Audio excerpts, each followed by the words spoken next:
texto para o terceiro domingo na Quaresma, João 4, 5 a 26, com possibilidade de extensão para 27 e 30, e depois 39 a 42.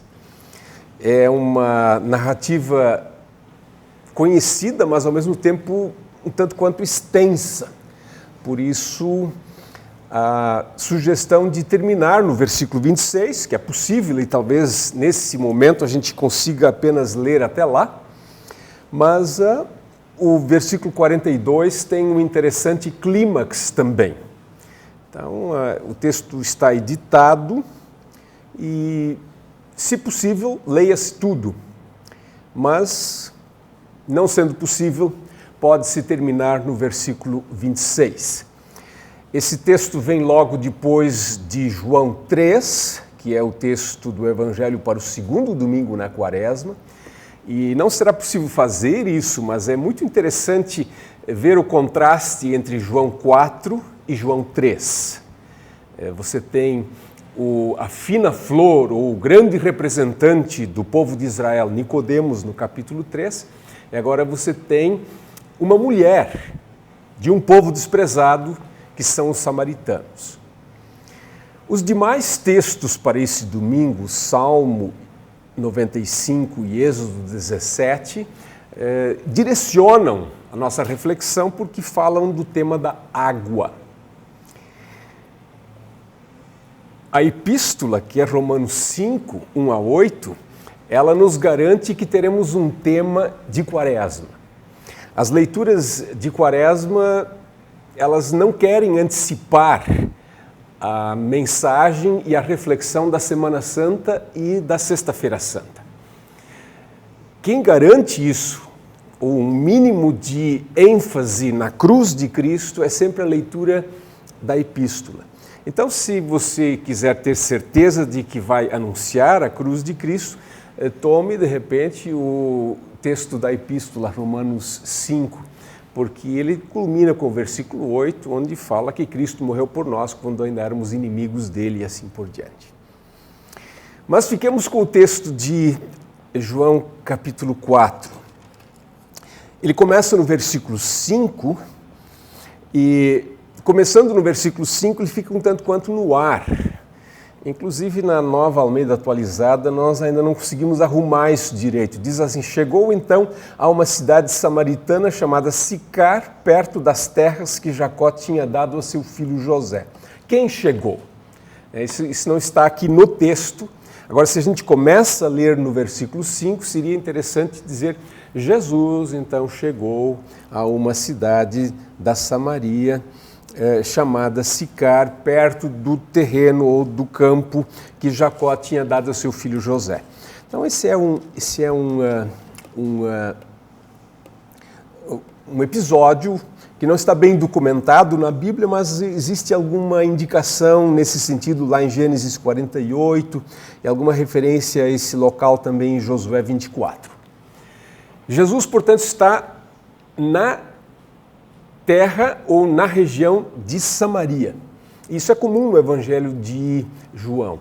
A gente espera que tudo aconteça em Jerusalém. Muito acontece em Jerusalém no Evangelho de João.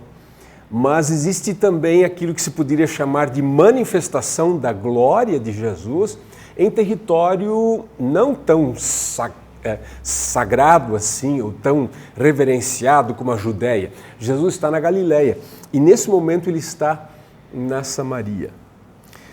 Muito do ministério de Jesus em João se passa no contexto das festas judaicas em Jerusalém. E aí Jesus sempre é aquele que supera a festa. Ele toma o lugar da festa. Aqui nós estamos na Samaria. Não é o contexto de uma festa judaica, mas mesmo assim no final nós vamos ver que existe uma superação do culto, porque o culto passa a ser concentrado na pessoa de Cristo.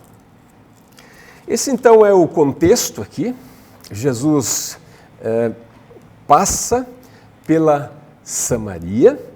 O texto um pouquinho antes diz que era necessário que ele passasse, e tem uma grande discussão se era necessário de mesmo ou se era uma necessidade apenas geográfica.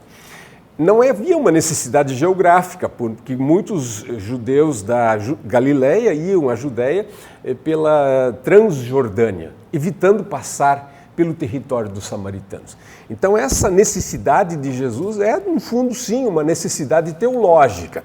Havia necessidade de conversar com essa mulher samaritana. Diz o versículo 6 que ali ficava a fonte de Jacó. Mais adiante ele vai ser identificado como poço. Fonte dá a ideia de uma água que brota assim do chão, uma vertente. O poço já é mais fundo. Mais adiante o termo usado é frer, e aí fica claro que é um poço fundo. Parece que hoje ainda o poço tem uma fundura de uns 30 metros. Jesus, cansado da viagem, sentou sobre o poço, provavelmente uma estrutura de pedras ao redor do poço, e a hora era a hora sexta. Interessante, Jesus está cansado, e essa forma é uma forma do perfeito, que é uma das formas verbais preferidas no Evangelho de João. Kekopiakos, um particípio perfeito, com aquela reduplicação no início, kekopiakos, Jesus cansado.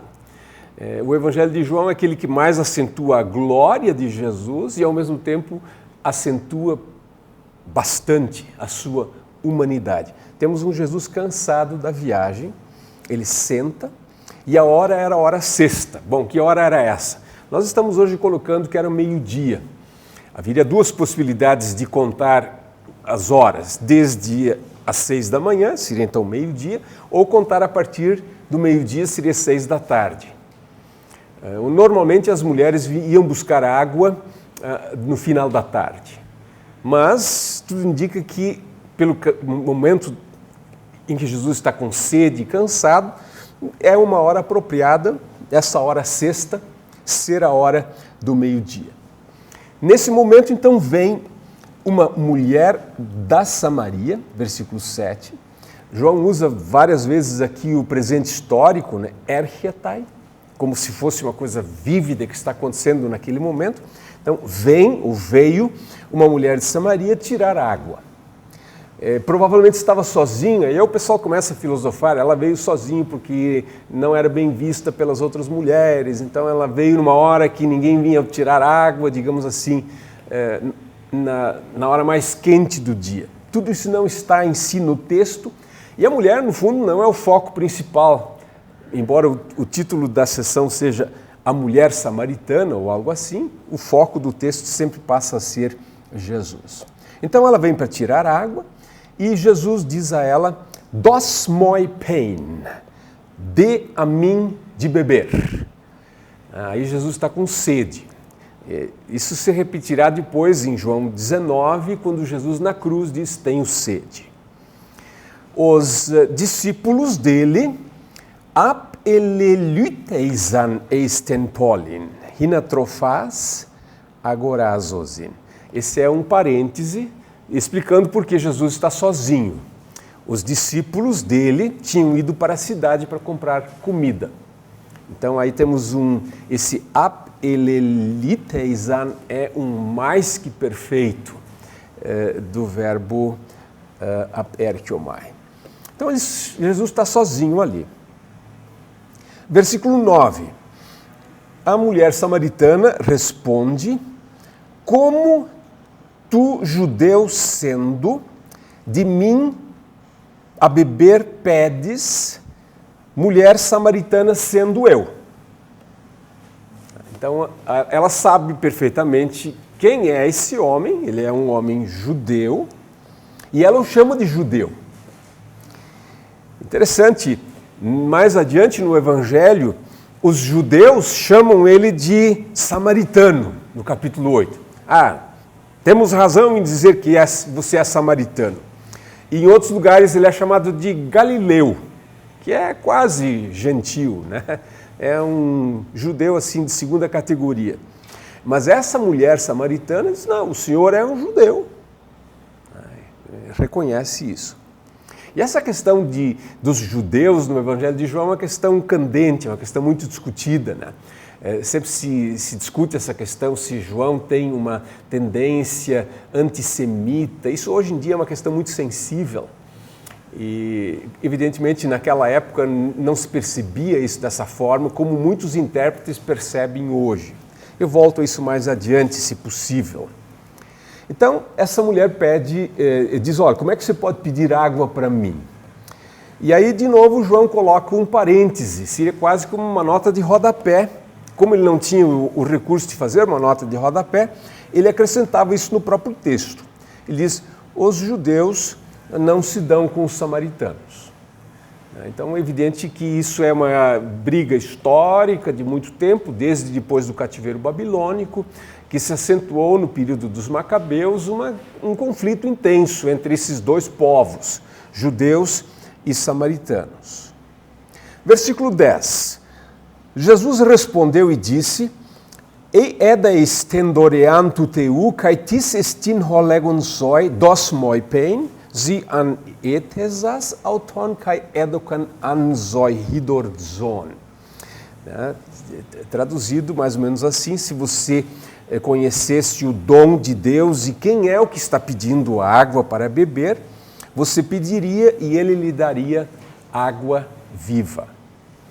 Em outras palavras, o foco passa a ser a pessoa de Jesus. E se você conhecesse quem é esse que está lhe pedindo, você pediria água, em vez de ele pedir água para você, você pediria água para ele, e ele lhe daria água viva. Essa expressão água viva, hidorzon, ela é um tanto quanto ambígua, como é comum em João, né? João tem muita dessa ambiguidade. E às vezes até isso permite ou incentiva os mal-entendidos dentro da narrativa. Água viva poderia ser água corrente. E os ritos de purificação dos judeus tinham que ser e ainda têm que ser feitos com água corrente. Não pode ser em água armazenada, tem que ser numa fonte. Mas essa água viva, ela é também, ela tem toda uma intertextualidade, textos do Antigo Testamento, Jeremias 2:3, Deus se apresenta como a fonte das águas vivas e diz que o povo trocou essa fonte por cisternas e ainda por cima cisternas rachadas. Depois nós temos em Ezequiel 47, aquela imagem da fonte que brota debaixo do templo e se encaminha na direção do Mar Morto. Então essa noção de uma água restauradora, ela estava no ar. O povo conhecia isso. E é exatamente esse tema que aparece aqui nessa conversa. A mulher evidentemente não entende isso, ela sempre fica num nível mais rasteiro. Por isso ela diz no versículo 11, Senhor, nem balde tens e o poço é fundo. Ou seja, você não consegue nem tirar a água desse poço. E agora você quer me dar água viva, água corrente ou algo assim. De onde você tem água viva? E aí ela... Agora, isso é uma coisa absurda, né? Como é que alguém que não consegue nem fazer isso vai dar água viva? E aí ela pergunta com um certo tom de deboche, mas certamente esperando também uma resposta negativa, e no grego dá para fazer isso. Versículo 12, Mesimeizon eitu patros hemon Jacob. Almeida sempre coloca um porventura nesse caso, por acaso. Por acaso você é maior do que o nosso pai Jacó? E ela espera um não, é claro que não. Você é só um judeu. O nosso pai Jacó, ele sim, ele era o cara. Né? Ele deu esse poço para nós e ele bebeu, e os filhos, e o gado e tudo mais. Né?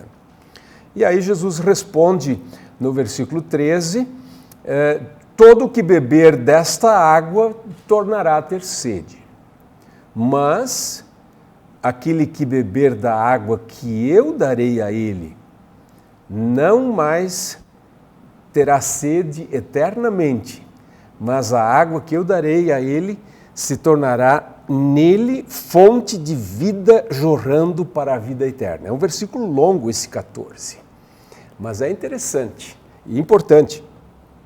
Jesus é aquele que dá a água. Ele não é a água viva. Por isso, o lema da IELB, alguns anos atrás, foi Jesus, a fonte da água viva. Ele se chama o pão vivo que desceu do céu. Ele é o pão da vida, mas a água ele dá. E, evidentemente, essa água logo remete ao Espírito Santo, como veremos mais adiante no texto. Então, Jesus diz, a água que eu lhe darei, ele é a fonte da água escatológica, a água dos novos tempos, a água do Novo Testamento, a água da vida. Ele não mais terá sede, mas essa água ela se tornará nele uma fonte a jorrar. Isso tem repercussões mais adiante, em João 7,37, né? Rios de água viva brotarão do interior daquele que crê em mim. E, obviamente, também tem uma intertextualidade com o momento em que Jesus morre e se abre o lado e sai água e sangue. Ou seja, essa água sai do interior de Jesus, depois praticamente de forma literal. Mas isso são outras discussões que poderíamos ter. Então, como Jesus fez esse longo discurso, a mulher no versículo 15 diz a ele, Kyrie dos moi tutotorhidor, hina medipso mededierchomai entade antlein. Ela parece que ela está pensando assim, esse é o cara, quer dizer, é com ele que eu vou. Mais ou menos ela está dizendo assim, vem comigo então. E aí está o detalhe, né? Quer dizer, tem certas... Vocês notam que existe uma conversa entre uma mulher e um homem. E sentados à beira do poço, aquela coisa toda, né? Então essa mulher, ela, aparentemente olhando assim, ela diz, não, poxa, né? Esse homem aqui é um homem interessante, né? Ele está me prometendo essa água, então essa água é mesmo que eu quero. Aí, entre outras coisas, eu não vou precisar mais vir para o poço. Vejam que ela entende tudo assim, de forma rasteira, de forma bem literal. E, aparentemente, por que eu digo isso? Porque o versículo 16, que é o versículo seguinte, nos encaminha nessa direção. Por que Jesus coloca em cena o marido dela? Jesus diz, vá, chame o seu marido e volte para cá. E aí acho que dá para entender por que Jesus, de repente, começa a falar do marido. Porque ela achou assim, esse é um homem interessante para mim. Mais ou menos dizendo assim, você não quer vir morar comigo? E Jesus conhece ela, e Jesus diz, vai chamar seu marido. Jesus sabe, ela é uma mulher que tem um homem na vida dela. E a mulher disse assim, mas eu não tenho marido. Estou livre, descompromissada. Estou disponível. E Jesus responde, na verdade, você falou a verdade. No fundo, você falou a verdade quando disse, não tenho marido. E aí Jesus escancara tudo para ela. Pentegar andras essies. Tiveste 5 maridos. E o que agora tens não é teu marido. Isto falaste, isso você falou com verdade. Na igreja antiga, e até hoje em dia, sempre se tentou alegorizar esses 5 maridos, querendo ver referências ao Pentateuco e outras coisas mais. Nada disso é necessário. É simplesmente um fato histórico.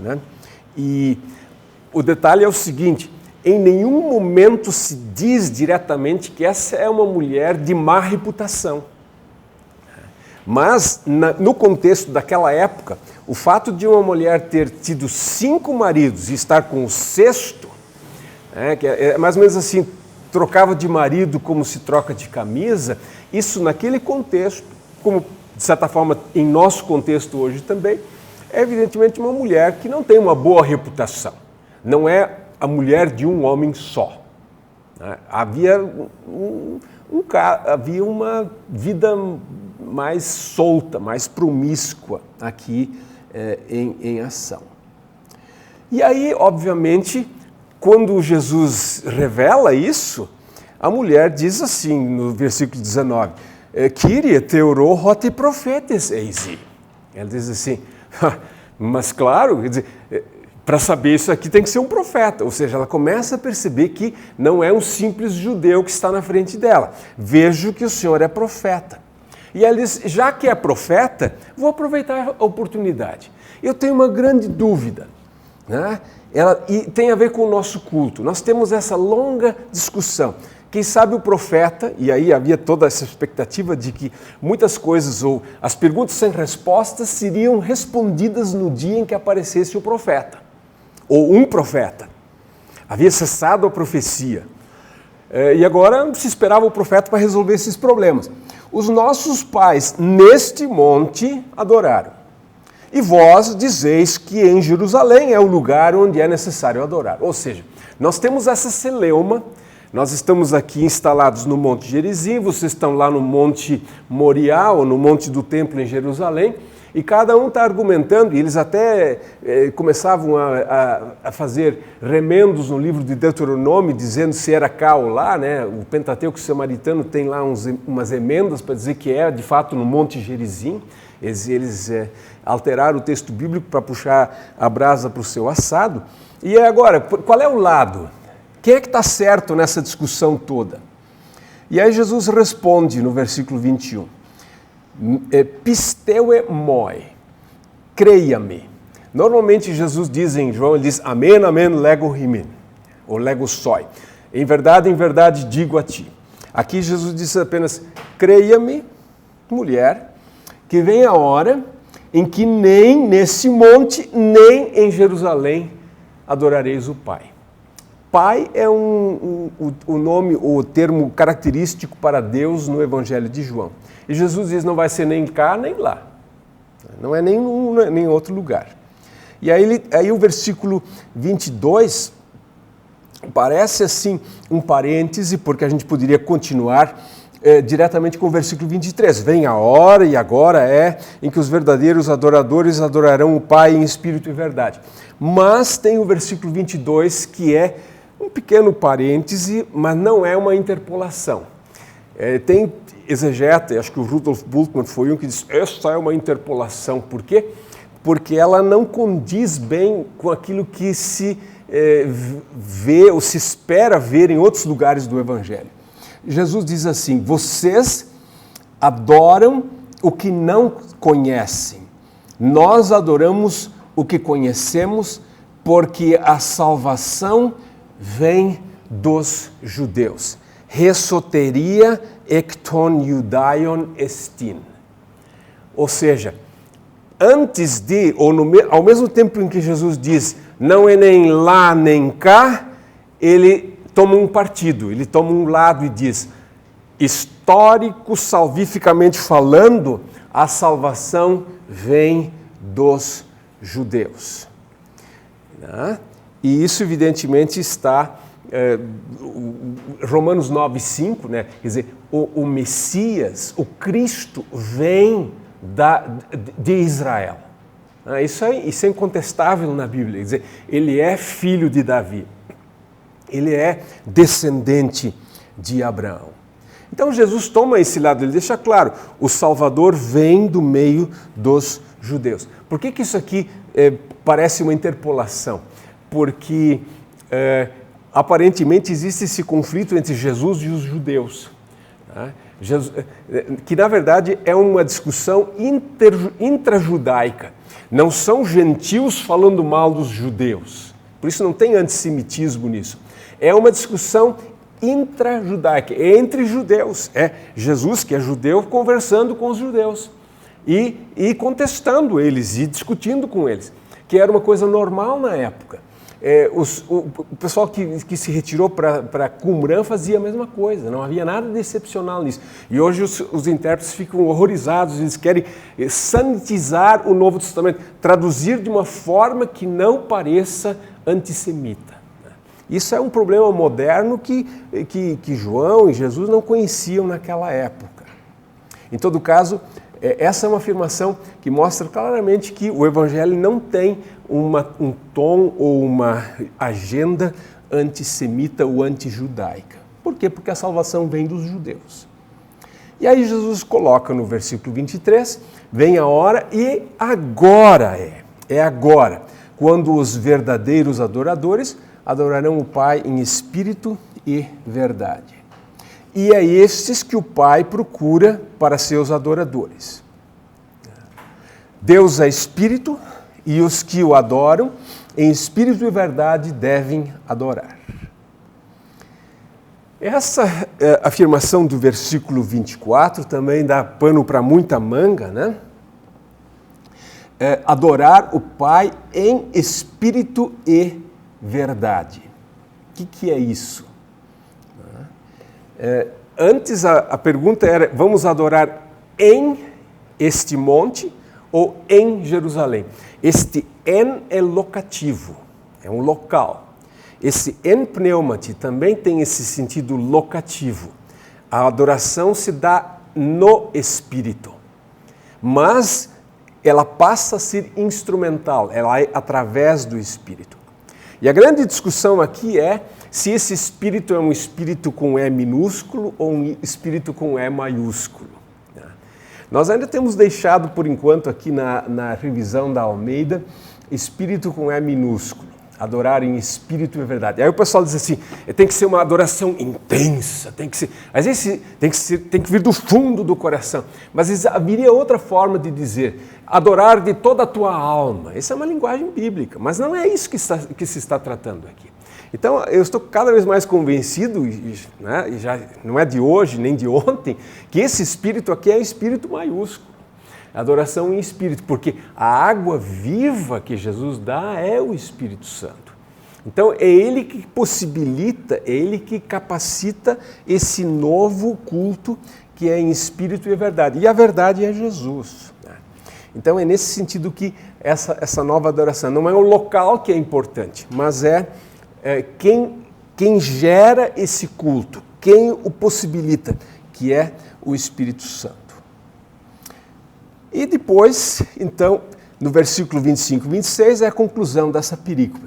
Aí a mulher diz, parece que mudando de assunto, ela diz, oida hoti Messias erchetai holegomenos Christos, hotan elte ekeinos anangelei hemin hapanta. Ela mais ou menos está dizendo assim, pois é, eu estou vendo que esse negócio aqui está ficando complicado, o profeta aí falou, me explicou algumas coisas, mas não estou entendendo muito bem. Então vamos, depois do profeta virá o Messias. Então vamos esperar um pouco, vamos deixar o Messias chegar, porque quando o Messias vier, então ele vai de fato resolver todas essas questões. E aí Jesus abre a cortina e diz, ego eimi, ho lalon soi, sou eu sou ele, eu o que estou falando contigo. Então, o clímax aqui no versículo 26 é exatamente essa revelação de que ele é o Messias. E no versículo 42, como eu mencionei antes, evidentemente que ela confessa, ou eles confessam, que este é verdadeiramente o soter tu cosmo, ele é o Salvador do mundo. Então, o foco está na pessoa de Jesus.